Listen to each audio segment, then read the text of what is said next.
and that is esters. When we talk about esters, they are kind of special homologous family. This is a special kind of homolog. Now, let's get to understand what esters are.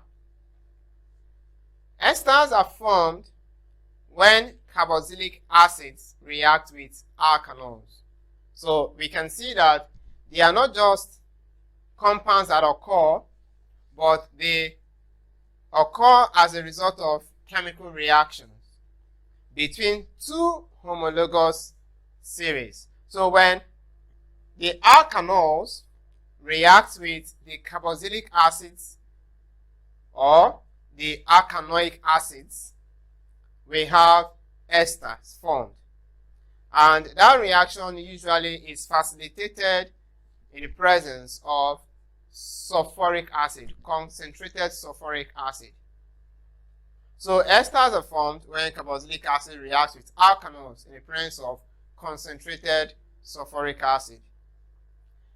Esters have a general molecular formula of RCOOR. Please, it is important that the student shouldn't confuse the general molecular formula for esters with that for alkanoic acids.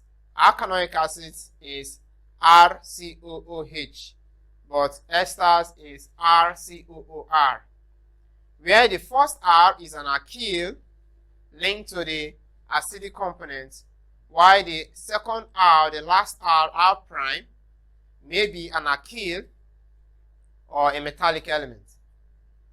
We shall get to understand this very well.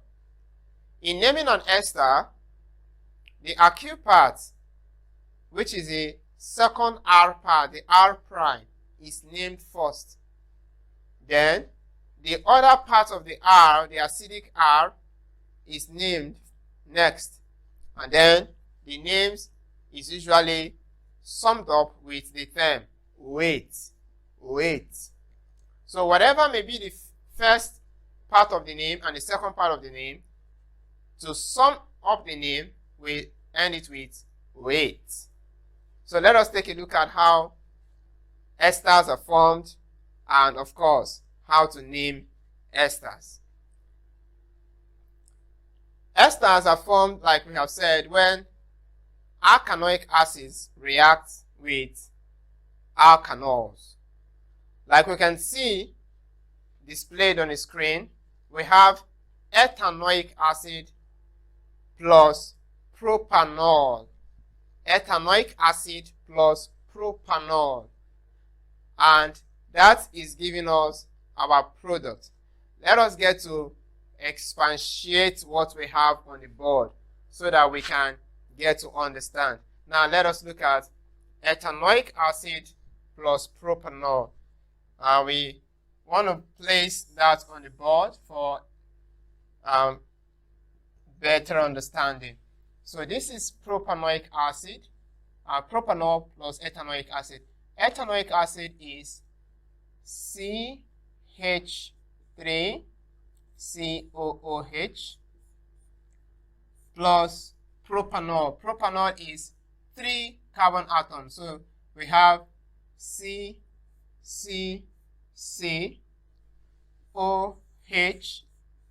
and then this is HHH. This is propanol. Propanol because there are 3 carbon atoms. Prop is 3 carbon atoms, and since it has the name ol, it means it's an alkanol, and alkanols must always have OH attached to them. So this is a reaction between ethanoic acid and propanol. We want to get to analyze the reaction taking place there. Now, as we can see from the screen displayed, the ethanoic acid is in its structural state, structural formula, same as the propanol. So let us get to pull down this structure as we can see what will happen. So let's place our ethanoic acid as it is there. Hydrogen, hydrogen, hydrogen.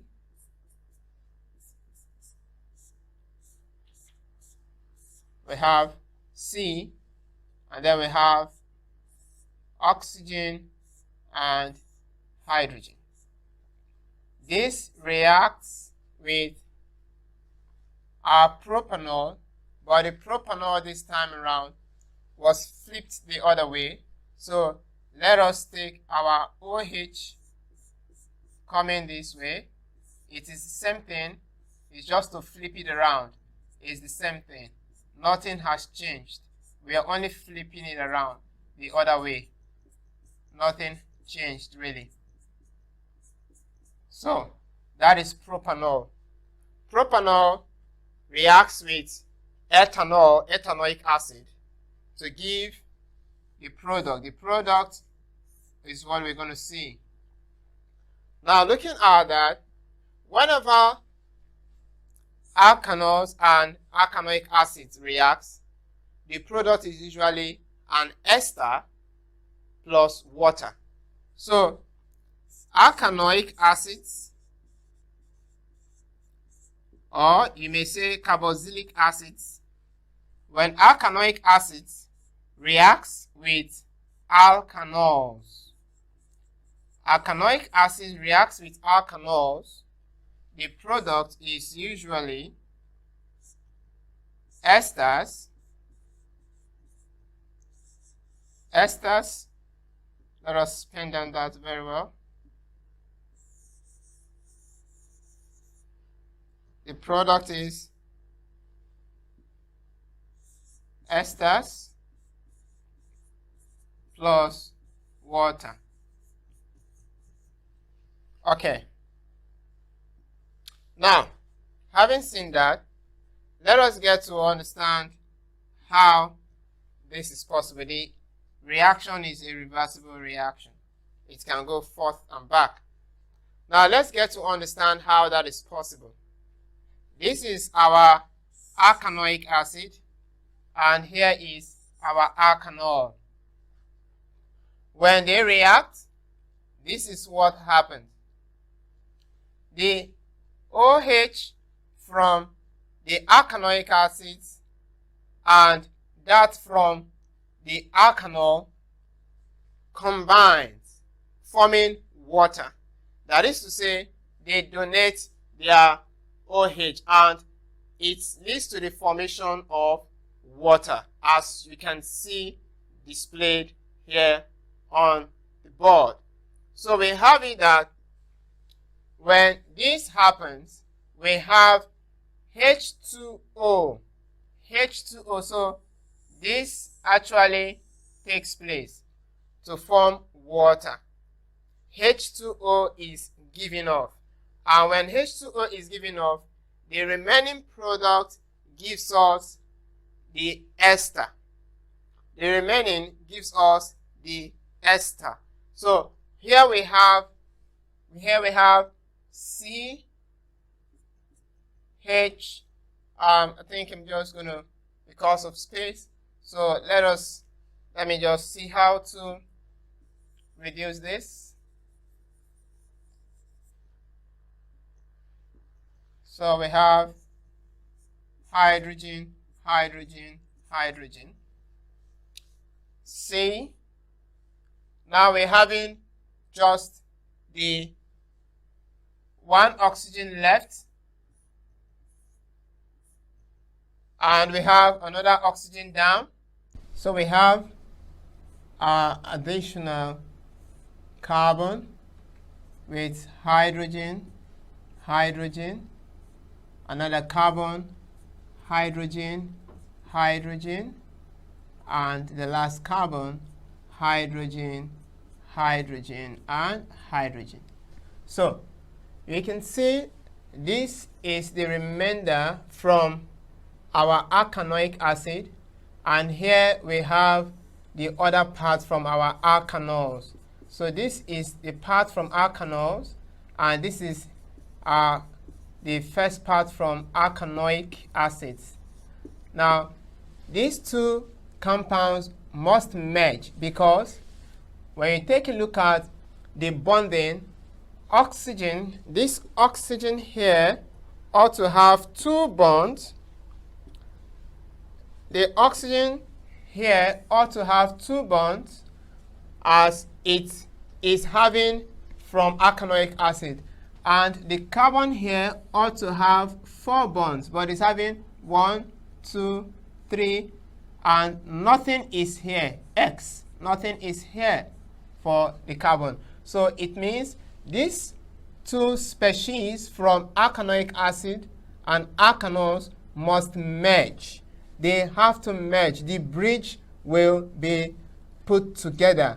As you can see, when they are put together, then what we have here is water. H2O is the second product formed, and it comes here. H2O comes here. So this is what we're going to have. Let us take a look at. Let's rewrite the equation. The equation, once again, is going to be like this.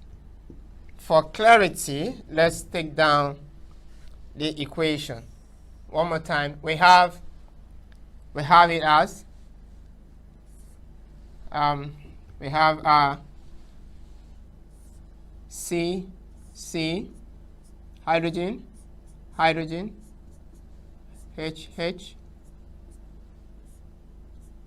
hydrogen, and this is ethanoic acid. We have now is ethanoic.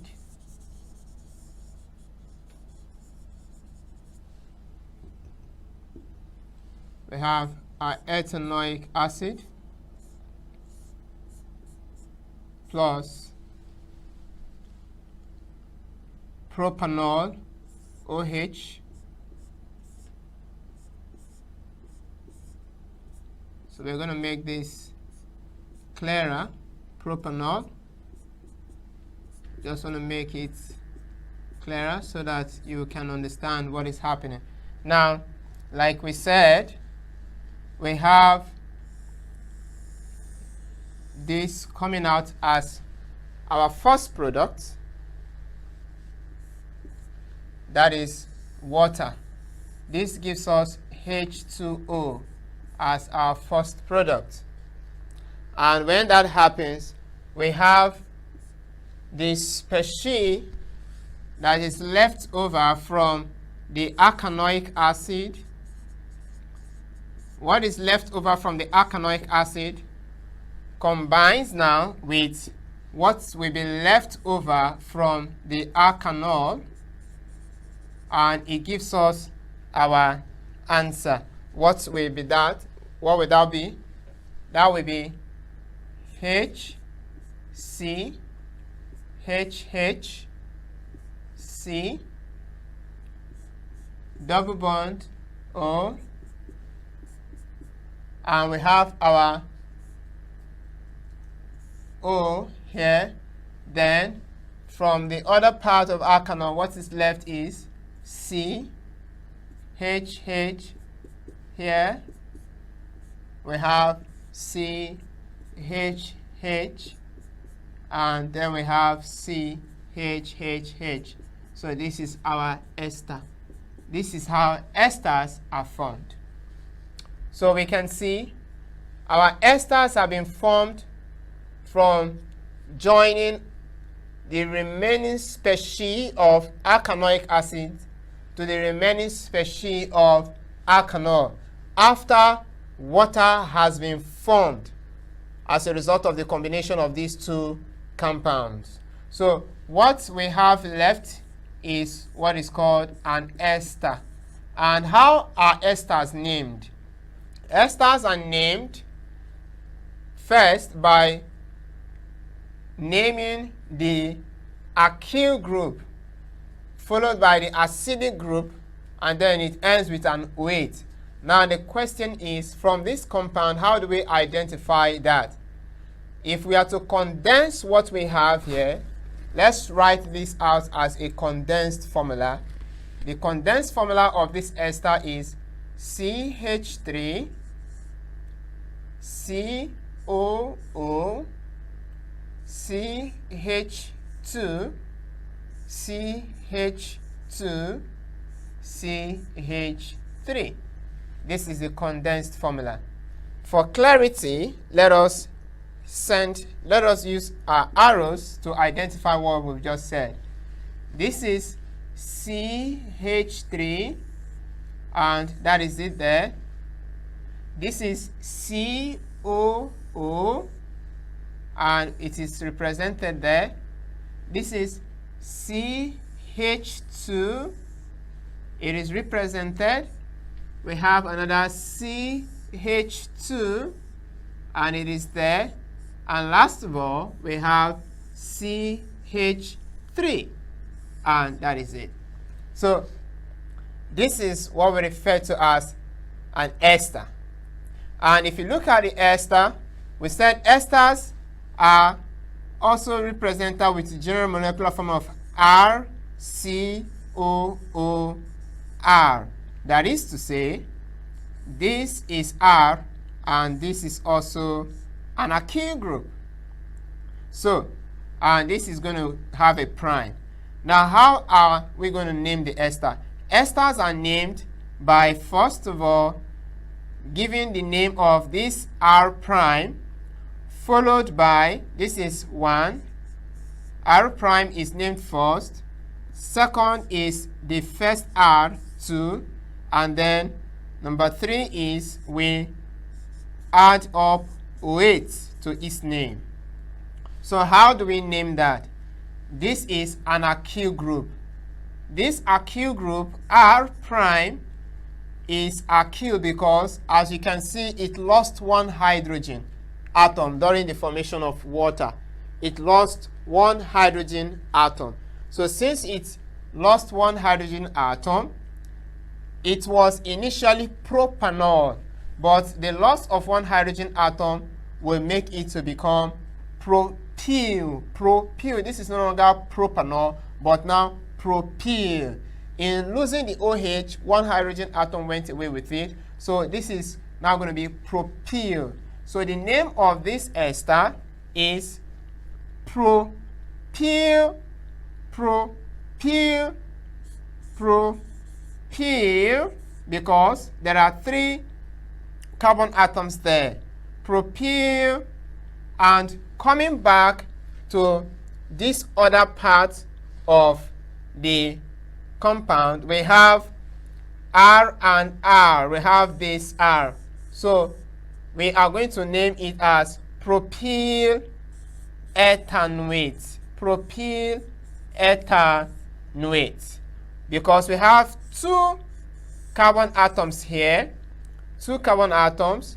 After the COOR, we have 2 carbon atoms. Before the COOR, we have 2 carbon atoms, and that is ether. That's eth. So we end the name of that compound with an OH. So properly, the compound can be called propyl ethanoate. Propyl ethanoate.